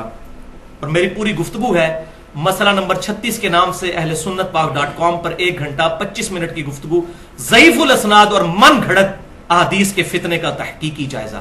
یہ ساری امت میں بگاڑ جو آئے ہیں قرآن اور صحیح بخاری اور صحیح مسلم کے مقابلے پر، یہ ضعیف الاسناد احادیث کی وجہ سے. تو ضعیف احادیث کی وجہ سے جو اسناد میں ضعیف ہوں، یہ سارا فتنہ کھڑا ہوا. تو وہ حدیث جو ہے اس کی 2 تگڑی روایتیں جو بقول ان کے ہیں وہ پیش کی جاتی ہیں. وہ میں ان کا سکم آپ کو بتا دیتا ہوں. پہلی حدیث مسند امام احمد سے، یہ ہر بندے کی زبان زد عام ہوتی ہے کہ آپ صلی اللہ علیہ وسلم نے فرمایا کہ تمام ایام تشریق قربانی کے ہیں. تو بھائیو یہ حدیث پکی ضعیف ہے، منقطع روایت ہے. اور صحیح مسلم کے مقدمے میں ہے کہ تابعی کی مرسل کوئی شے نہیں ہے جب تک وہ صحابی سے بیان نہ کرتے. تو اس حدیث میں سکم یہ ہے کہ عبد الرحمن بن ابی حسین رحمت اللہ علیہ، ان کی تابعی، یہ جو تابعی ہیں، ان کی ملاقات جبیر بن مطعم رضی اللہ تعالیٰ عنہ صحابی سے ثابت نہیں. اور ظلم کی انتہا یہ ہے کہ دارالسلام نے جو کتاب چھاپی ہے حافظ صلاح الدین یوسف صاحب کی، انہوں نے یہ روایت لکھی اور ساتھ لکھ بھی دیا کہ محدثین کی نظر میں یہ روایت منقطع ہے. پھر آگے کہتے ہیں لیکن بعض کہتے ہیں ٹھیک ہے لہذا کر لینی چاہیے. یعنی اتنی شک والی چیز ہی کر لینی چاہیے. پھر تو بھائیو 24 حدیثیں تو میں بھی پیش کرتا ہوں نبی صلی اللہ علیہ وسلم کے بارے میں کہ بغیر رفع دین کے آپ نے نماز پڑھی. تو روایتیں تو ادھر بھی بہت ہیں، پر اصول محدثین پر ثابت تو ہونا پہلے. تو ضعیف الاسناد احادیث کا یہ سارا فتنہ ہے. اور دوسری حدیث سنن الکبریٰ البیہقی اور صحیح ابن حبان سے پیش کی جاتی ہے، یہی والی حدیث، اس کی سند وہاں بھی ہے. اور اس کے علاوہ جتنی پیش کی جاتی ہیں ساروں میں یہی حکم ہے کہ وہاں پر کیا ہے، عبد الرحمن بن یہ میں نے جو پہلی بتائی نا، اس میں سلیمان بن موسیٰ کی ملاقات جبیر بن مطعم سے ثابت نہیں. اور یہ جو دوسری روایت ہے اس کی 2-3 اسناد میں عبد الرحمن بن ابی حسین اور عمر بن دینار تابعی، ان دونوں کی ملاقات جبیر بن مطعم رضی اللہ تعالیٰ عنہ سے ثابت نہیں ہے. لہذا منقطع روایت ہے، اور منقطع روایت کا ہونا اور نہ ہونا برابر ہے. لہذا یہ مسئلہ کلیئر کیا. تو لہذا کوئی مرفوع حدیث موجود نہیں ہے، نہ اس ٹاپک پر کہ قربانی کے کتنے دن ہیں، نہ 3 پر ہے اور نہ 4 پر مرفوع جو آپ صلی اللہ علیہ وسلم سے ثابت ہو. البتہ اس کے برعکس ہمیں صحیح الاسناد آثار ملتے ہیں، اور وہ پہلا الموطا امام مالک میں اور سنن الکبریٰ البیہقی کے اندر صحیح سند کے ساتھ عبداللہ بن عمر رضی اللہ تعالیٰ عنہ کا قول ہے، اور گولڈن چین کے ساتھ. امام مالک نے نافع سے سنا، نافع نے عبداللہ بن عمر سے، گولڈن چین. اسی سند پر بخاری اور مسلم میں رفع الیدین کی حدیث ہیں. گولڈن چین سب سے بیسٹ سند کہ عبداللہ بن عمر کہتے ہیں کہ قربانی عید والے دن کے بعد 2 دن ہے، یعنی ٹوٹل 3 دن. بلکہ احکام القرآن جو امام طحاوی رحمۃ اللہ علیہ المتوفا 321 ہجری ان کی کتاب ہے، اس میں صحیح سند کے ساتھ مولا علی رضی اللہ تعالیٰ عنہ، اور مولا سے مراد جگری یار، جو جامعہ ترمذی میں حدیث ہے، جس کا مولا میں اس کا مولا علی رضی اللہ تعالیٰ. مولا سے مراد مشکل کشا نہیں.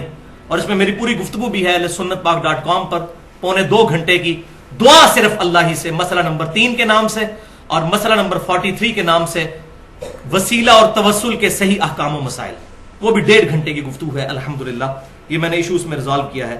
تو اسی بک میں ہے کہ سیدنا علی رضی اللہ تعالیٰ عنہ کا قول ہے صحیح سند کے ساتھ کہ قربانی کے کل 3 ہی دن ہیں، 10، 11 اور 12. اور اسی کتاب میں عبداللہ بن عباس رضی اللہ تعالیٰ عنہما کا بھی قول ہے صحیح سند کے ساتھ کہ قربانی کے دن عید کے بعد 2 ہیں، لیکن افضل دن پہلے دن ہی قربانی کرنا ہے. یہ مسئلہ بھی کلیئر ہو گیا. لہذا یہ 4 دن جو اونٹ کھڑا رکھتے ہیں اور پھر قربان کر رہے ہوتے ہیں، ہم مردہ سنت زندہ کر رہے ہیں. تو یہ عبداللہ بن عباس کہہ رہے ہیں پہلا دن افضل ہے. یہ کوئی مردہ سنت زندہ نہیں ہے، پہلے سنت تو ثابت ہو صحیح سنت کے ساتھ. تو مردہ سنتیں جو بخاری اور مسلم سے ثابت ہے اس کو زندہ کرنے کے لیے کوئی تیار ہی نہیں. وہ میں بتا دیتا ہوں اگر اس کے لیے کوئی تیار ہو جائے. بخاری اور مسلم کی متفق علیہ حدیث ہے، آپ صلی اللہ علیہ وسلم نے فتح مکہ کے موقع پر کالی پگڑی پہنی ہوئی تھی اور اس کے 2 شملے چھوڑے ہوئے تھے دائیں اور بائیں کندھے پر. اس مردہ سنت کو بھی زندہ کریں نا، سارے لوگ پگڑیاں باندھیں. المستدرک للحاکم میں صحیح سند کے ساتھ ہے، سعد بن ابی وقاص کہتے ہیں میں نے سفید کلر کی پگڑی باندھی ہوئی تھی اور شملہ نہیں چھوڑا تھا، تو آپ صلی اللہ علیہ وسلم نے اپنے مبارک ہاتھوں سے وہ پگڑی کھول کر دوبارہ مجھے باندھی اور 1 چپے کے برابر جو ہے وہ شملہ چھوڑا اور فرمایا سعد اس طرح پگڑی باندھا کرو، خوبصورت لگتی. تو اس مردہ سنت کو بھی کوئی زندہ کرے نا. اچھا، اب ایک اور نئی آج ہی مجھے سننے کو ایک بات ملی کہ جی حاجی جو ہے وہ منا میں ہوتے ہیں، تو منا میں تو قرآن پاک میں سورۃ البقرہ کی آیت نمبر 203 میں آیا ہے کہ منا میں تو آپ 3 دن مزید رہ سکتے ہیں، 2 دن کے بعد بھی لوٹ سکتے ہیں، یعنی 10 کے بعد 11 اور 12. عموماً تمام حاجی 12 تک آ جاتے ہیں، لیکن اس میں اجازت ہے قرآن پاک میں سورۃ البقرہ آیت نمبر 203 میں کہ کوئی تیسرے دن بھی رہنا چاہے تو رہ سکتا ہے. تو کہتے ہیں چونکہ وہ منا میں 3 دن رہا جا سکتا ہے لہذا قربانی بھی 3 دن ہو سکتی ہے. بھائیو یہ مسئلہ کہاں سے نکال لیا؟ ان بچاروں نے شاید حج کیا ہی نہیں ہوا، ان کو حج کی بنیاد ہی نہیں پتا کہ حج میں پہلے دن جب کنکریاں مارنی ہوتی ہیں منا میں، اس کے بعد قربانی کر کے پھر سر کے بال مڈانے ہوتے ہیں اور پھر طواف زیارت کرنا ہوتا ہے عام کپڑوں میں غسل کرنے کے بعد. اگر کسی بندے نے پہلے دن قربانی نہیں کی ہے، چلیں ٹھیک ہے پہلی کنکریاں تو اس نے مار لی، اگلے دن کی جو کنکریاں وہ تو اس وقت تک مار ہی نہیں سکتا جب تک وہ درمیان والا کام نہیں کرے گا، یعنی قربانی اور سر منڈانا اور طواف زیارت. تو دوسرے دن کی کنکریاں وہ کیسے مارے گا؟ اگر دوسرے دن بھی، تو حاجی تو دوسرے دن بھی قربانی نہیں کر سکتا، حاجی نے تو قربانی پہلے دن کرنی ہوتی ہے. تو یہ بالکل فراڈ بچایا ہوا ہے، پتہ نہیں کہاں سے یہ باتیں لکھ لی ہیں. تو ایسی کوئی بات نہیں ہے. الحمدللہ میں نے بتا دیا اہل سنت اور اہل تشیع میں اتفاق ہے سوائے امام شافعی رحمۃ اللہ علیہ اور چند لوگوں کا کہ وہ چوتھے دن کے قائل ہیں اور ضعیف روایتوں کی وجہ سے، اور اس میں کوئی ایسا مسئلہ نہیں، ہم ان پہ کوئی بدعت کا فتویٰ نہیں لگاتے، لیکن جس کو بات پتہ چل جائے. اور میں اسی لیے بھائیوں یہ بات شاید کسی کو بری بھی لگے لیکن میں اپنے دل کی بات سامنے رکھوں، میں اہل سنت میں سے اور اہل تشیع میں سے سب سے زیادہ محبت اہل حدیث کے ساتھ کرتا ہوں. اس کی وجہ یہ ہے کہ یہی ایک مکتبہ فکر ہے جن کے سامنے جب صحیح الاسناد احادیث رکھی جاتی ہیں تو ان کو اپنا کوئی بزرگ یاد نہیں آتا. وہ کہتے ہیں بھئی حدیث صحیح ثابت ہوگی، یہی ہمارا مذہب ہے، اور اگر ہم کسی حدیث پر عمل کر رہے تھے اور وہ ضعیف تھی ہم چھوڑ دیں گے. کتنے عرصے سے عمل کر رہے تھے کہ وطروں میں رکوع سے بعد دعا پڑھا کرتے تھے ہاتھ اٹھا کے. جب ثابت ہو گیا کہ نہیں ہے تو دارالاسلام جو اہل حدیث کا سب سے بڑا مکتبہ ہے انہوں نے اس کتاب میں لکھ دیا کہ رکوع کے بعد ثابت نہیں ہے، رکوع سے پہلے ہی قنوت وطر کرنا ہے، رکوع کے بعد قنوت نازلہ ہے. صحیح بخاری میں بھی موجود ہے کہ اس شخص نے جھوٹ کہا جس نے کہا کہ اللہ کے نبی صلی اللہ علیہ وسلم رکوع کے بعد دعائے قنوت پڑھتے تھے. وہ تو آپ نے 1 مہینہ پڑھی قنوت نازلہ میں، ورنہ پہلے ہی پڑھا کرتے تھے. انہوں نے رجوع کیا. ایون ہمارے اسلام آباد میں دارالاسلام مسجد اہل حدیث کی پچھلے سال انہوں نے باقاعدہ بروشر تقسیم کیا، حالانکہ وہاں چوتھے دن قربانی بھی ہوتی تھی. ریٹن فارم میں انہوں نے رجوع کیا کہ بھئی قربانی کے 3 ہی دن ہیں. اور میں ان تمام چیزوں کا کریڈٹ جو ہے ایک پرسنالٹی کو دیتا ہوں جو میں سمجھتا ہوں، جو میں نے پہلے بھی کہا، چاہے یزید والا مسئلہ ہو چاہے یہ مسئلہ ہو، اہل حدیث کا قبلہ ایک دفعہ درست کر دیا، وہ حافظ شیخ زبیر علی زئی صاحب حفظہ اللہ ہے. اللہ تعالیٰ ان کے علم اور عمل میں برکت عطا فرمائے. انہوں نے یہ مسئلہ الحمدللہ آج سے 5 سال پہلے ایکسپوز کیا. ان کا رسالہ جو الحدیث نکلتا ہے 44 نمبر رسالہ، آج سے 5 سال پہلے 1428 ہجری میں ذوالحجہ کے مہینے ہی میں جنوری 2008 میں ان کا رسالہ نکلا. اس میں انہوں نے لکھ دیا کہ یہ چوتھے دن والی روایت جو ہے یہ پکی ضعیف ہے. اور الحمدللہ آج 5 سال گزرنے کو آئے ہیں، کسی بندے نے اس کا علمی جواب نہیں دیا، جواب ہے ہی نہیں. Point number 13. تو یہ سب سے بڑا تھا. اب تھوڑے سے پوائنٹس رہ گئے، انشاءاللہ تھوڑی دیر میں یہ کور ہو جائیں گے.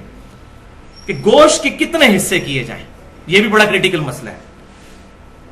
تو کوئی صحیح حدیث تو دور کی بات، ضعیف روایت بھی نہیں ہے کہ گوشت کے 3 حصے کیے جائیں، ایک رشتہ داروں کے لیے، ایک غریبوں کے لیے، ایک اپنے لیے.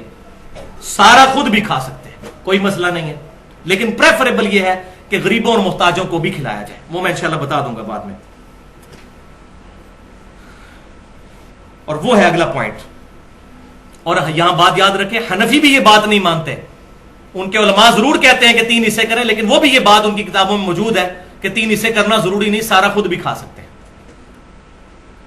وہ پوائنٹ نمبر 14 ہے کہ سورۃ الحج کی آیت نمبر 28 میں اللہ تعالیٰ نے فرمایا، اور وہ میں آیت انشاءاللہ آخر میں پڑھ بھی دوں گا، کہ آپ صلی اللہ علیہ وسلم پر یہ آیت مبارکہ جو نازل ہوئی اس میں فرمایا گیا کہ قربانی جب حج کی کرو تو خود بھی کھاؤ اور محتاجوں اور غریبوں کو بھی کھلاؤ. تو کیٹاگوریکل مینشن ہوا کہ خود بھی کھانا ہے اور غریبوں کو بھی کھلانا ہے. اور صحیح بخاری اور صحیح مسلم کی متفق علیہ حدیث ہے، آپ صلی اللہ علیہ وسلم نے فرمایا، تم میں سے جس نے بھی قربانی کی ہے تو 3 دن سے زیادہ وہ اپنے گھر گوشت سٹور نہ کرے. پھر اگلے سال آپ صلی اللہ علیہ وسلم سے صحابہ نے پوچھا، یا رسول اللہ آپ نے پچھلی دفعہ تو کہا تھا 3 دن سے زیادہ گوشت نہیں رکھنا، تو اس سال بھی ہم یہی کریں؟ تو آپ صلی اللہ علیہ وسلم فرمایا، نہیں، پچھلے سال میں نے اس لیے کہا تھا کہ قحط کا زمانہ تھا اور میں نہیں چاہتا تھا تم سارا گوشت جو ہے وہ اپنے پاس رکھو، اپنے غریب بھائیوں کو بھی کھلاؤ، اس لیے میں نے تم پر یہ پابندی لگائی تھی کہ 3 دن سے زیادہ گوشت سٹور نہیں کرنا اور سارا صدقہ اور خیرات کر دینا ہے. اب گوشت خود بھی کھاؤ، غریبوں کو بھی کھلاؤ اور ذخیرہ بھی کر لو. یہ بخاری اور مسلم متفق علیہ حدیث ہے. اس حدیث میں بھی اشارہ مل گیا کہ قربانی کے 3 دن ہے، اشارہ ملا ہے 3 دن سے زیادہ نہیں رکھنا. اور یہ بھی پوائنٹ شیخ زبیر علی زئی صاحب نے ایکسپلور کیا، اور واقعی حقیقت بات ہے کہ اس کے اندر امپلائڈ ہے کہ 3 دن قربانی ہے. بخاری مسلم کی حدیث میں 3 دن سے زیادہ گوشت نہیں رکھنا. پوائنٹ نمبر 15 نمبر، کیا قربانی کے گوشت تک روزہ رکھا جائے گا؟ یہ بھی پوائنٹ ہے. اکثر لوگوں میں یہ مشہور ہے کہ جی وہ گوشت پکے گا پھر آپ نے روزہ کھولنا ہے. دیکھیں اندازہ کریں، حالانکہ میں پہلے بھی بتا چکا کہ بخاری اور مسلم کی متفق علیہ حدیث ہے کہ 2 دن تو روزہ ہے ہی نہیں ہے، عید الفطر اور عید الاضحیٰ. اور صحیح مسلم ہے کہ یوم تشریق بھی کھانے پینے کے دن ہے، ان میں بھی روزے سے اوائڈ کرنا چاہیے.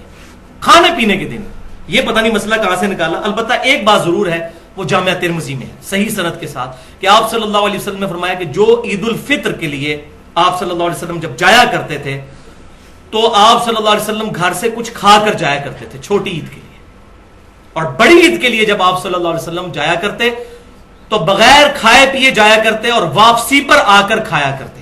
اس میں یہ موجود نہیں کہ وہ گوشت پکا کے کھاتے تھے، بس یہ کہ واپسی پر آ کر کھاتے تھے، یعنی جاتے وقت کچھ نہیں کھانا. البتہ یہ ضرور ہے کہ اگر جلدی قربانی ہو جاتی ہے بالکل ارلی ان دا مارننگ، تو سب سے بہتر یہ ہے کہ آپ اسی گوشت کے ساتھ ناشتہ کریں.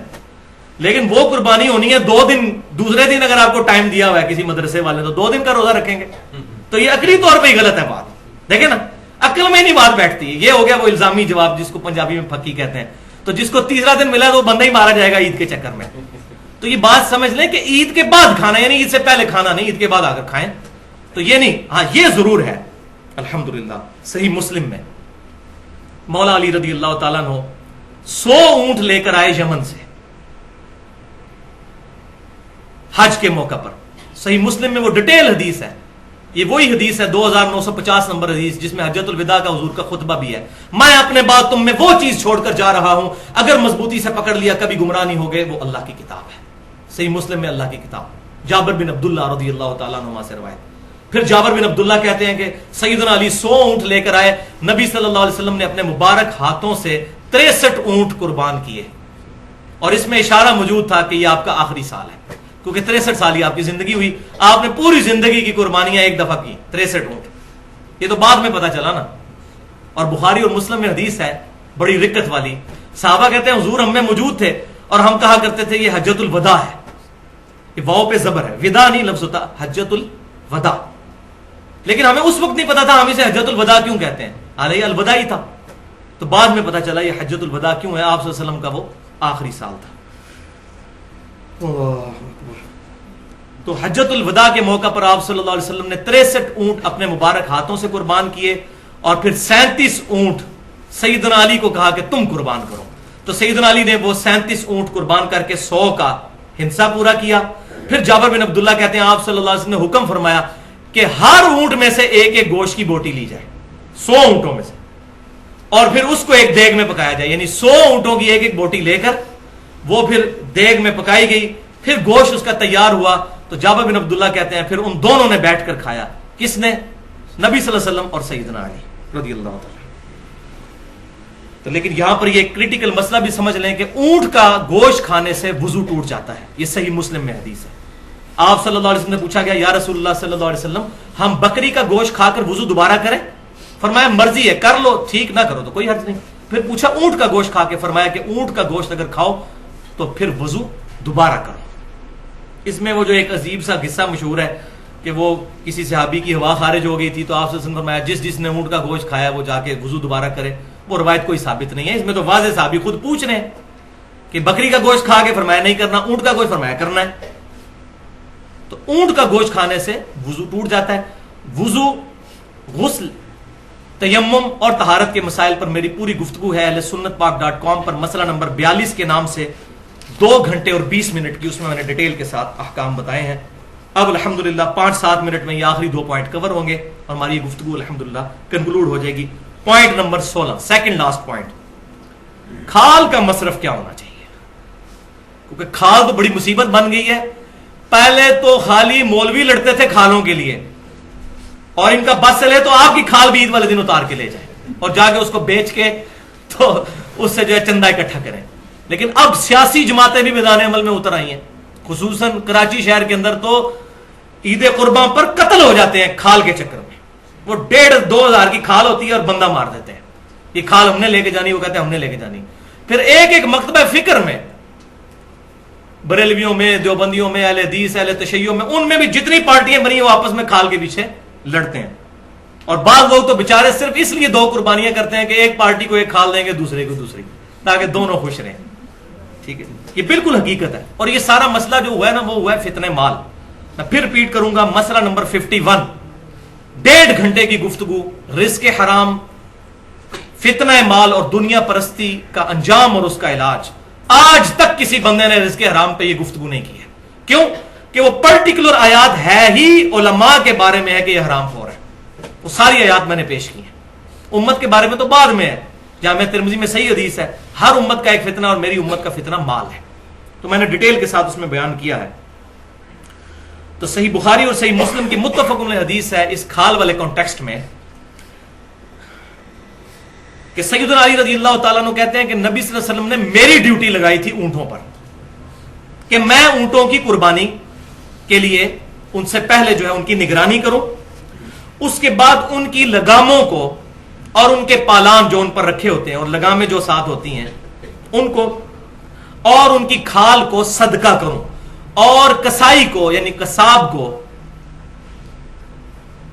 اس کی اجرت نہ دوں کہ اس کے کھال اس کے حوالے کر دی جائے کہ یہ اجرت ہے تمہارے قربان کرنے کی, اپنی طرف سے اجرت دو. یہ آپ صلی اللہ علیہ وسلم کی حدیث صحیح بخاری اور صحیح مسلم میں ہے. سیدنا علی کو آپ صلی اللہ علیہ وسلم نے کیٹاگوریکل مینشن کیا کہ اس کے ساتھ جو رسی لگی ہوئی ہے, لگام بھی لگی ہے, پالان بھی لگا ہوا ہے, جو جو چیزیں اونٹ کے ساتھ ہیں اس کی کھال یہ تمام صدقہ ہوں گی, اور اس کا مصرف وہی ہوگا جو گوشت کا مصرف ہے, یعنی خود بھی استعمال میں لا سکتے ہیں کھال کو. وہ صحیح مسلم میں حدیث ہے کہ آپ صلی اللہ علیہ وسلم نے کھال اپنے ذاتی استعمال میں لانے کی بھی اجازت مرحمت فرمائی ہے. یعنی گوشت بھی ہم استعمال کر سکتے ہیں, کھال بھی. اس وقت صحابہ کرام علیہم رضوان گھروں میں مسلح بنا لیا کرتے تھے کھالوں کا, ڈول بنا لیا کرتے تھے اس چمڑے کا, خود استعمال کر سکتے ہیں. اب مصرف کیا ہے اس کا؟ تو بھائیو پہلا مصرف تو یہ ہے کہ غریب رشتہ داروں کو صدقہ اور خیرات کیا جائے, کیونکہ قرآن پاک میں سب سے زیادہ زور جو ہے وہ رشتہ داروں سے حسن سلوک ہے. اس کے بعد جو بھی لوگ دین کے لیے کام کر رہے ہیں یا این جی اوز ہیں, مثال کے طور پر عیدی ویلفیئر ٹرسٹ والے ہیں, شوکت خانم والے ہیں, اسی طریقے سے الخدمت فاؤنڈیشن ہے جماعت اسلامی کی, وہ ہیں, اسی طریقے سے فلاح انسانیت جماعت الدعوہ کی ایک ونگ ہے جو یہ کام کر رہے ہیں. تو جو بھی خدمت خلق کے لیے کام کر رہا ہے ان کو بھی دے جا سکتی ہے کھال, الحمدللہ, اس میں کوئی مسئلہ نہیں ہے.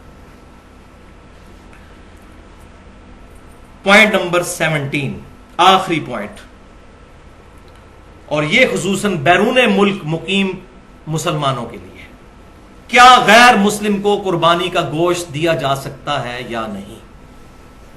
انشاءاللہ میری علم کے حد تک اب کوئی مسئلہ ایسا نہیں جو میں نے ایڈریس نہ کیا ہو، تو یہ مسئلہ بھی اب سمجھ لیجئے کہ قرآن پاک میں کیٹاگوریکل یہ سٹیٹمنٹ ہے، سورۃ الحج آیت نمبر 28، بسم اللہ الرحمن الرحیم، فَكُلُوا مِنْهَا وَأَطْعِمُوا الْبَائِسَ الْفَقِيرَ۔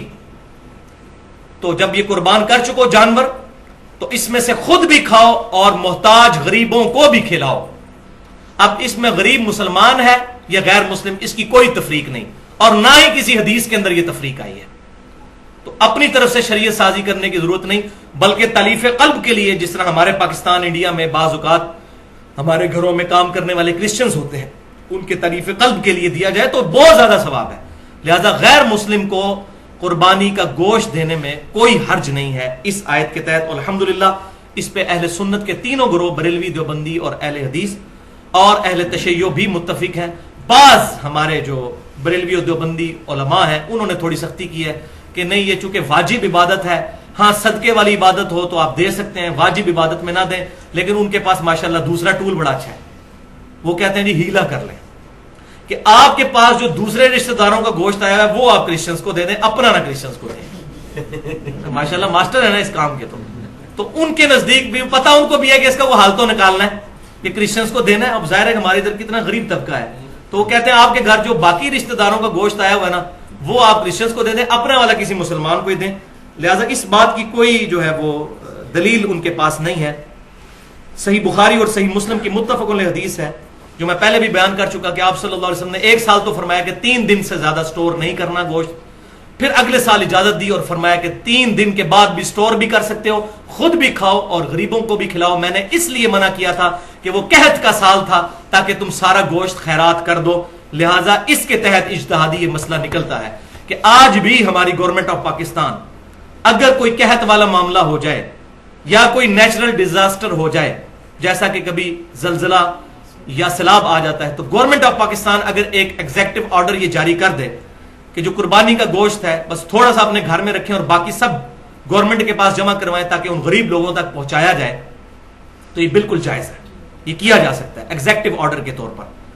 تو اور الحمدللہ یہ کام کر رہے ہیں، ہماری جو تنظیمیں جتنی کام کر رہی ہیں، چاہے عیدی والے ہوں یا اس طریقے سے الخدمت فاؤنڈیشن والے ہوں یا فلاح انسانیت جو جماعت الدعوہ والوں کی ہے، ان سے ہمارا اختلاف اپنی جگہ جو ہے، لیکن جو اچھی بات کسی کی بھی اس کی تعریف کرنی چاہیے۔ تو یہ جتنے لوگ یہ کام کر رہے ہیں یہ وہی کام تو کر رہے ہیں، اور میں الحمدللہ میں بھی یہ پچھلے کئی سالوں سے قربانی ڈائریکٹ انہی لوگوں کو ہی دیتا تھا، گھر میں نہیں، کہ جو لوگ زلزلہ زدگان کو یا اس طریقے سے سیلاب زدگان کے لیے وہاں قربانی کرتے تھے اور ان کو سارا تقسیم کر دیتے تھے۔ تو لہٰذا یہ معاملہ ہو سکتا ہے، اس کی اجازت ہے۔ تو یہ الحمدللہ ایشوز جو ہے سارے قربانی کے حوالے سے کنکلوڈ ہوئے۔ اللہ تعالیٰ سے دعا ہے جو میں نے حق بات آج کہی ہمارے دلوں میں راسخ فرمائے، اور اگر جذبات میں میرے منہ سے کوئی غلط بات نکل گئی تو اللہ تعالیٰ ہمارے دلوں سے معاف کر دے، ہمیں کتاب و سنت کو سلف کے منہج کے مطابق سمجھنے اور دوسروں تک پہنچانے کی توفیق عطا فرمائے، اجماع امت کو حجت مانتے ہوئے، اور جب کبھی ضرورت ہو تو قیاس کو جائز سمجھتے ہوئے۔ سبحانک اللہم و بحمدک، اشہد ان لا الہ الا انت، استغفرک و اتوب الیک، وما علینا الا البلاغ المبین۔ جزاکم اللہ خیر۔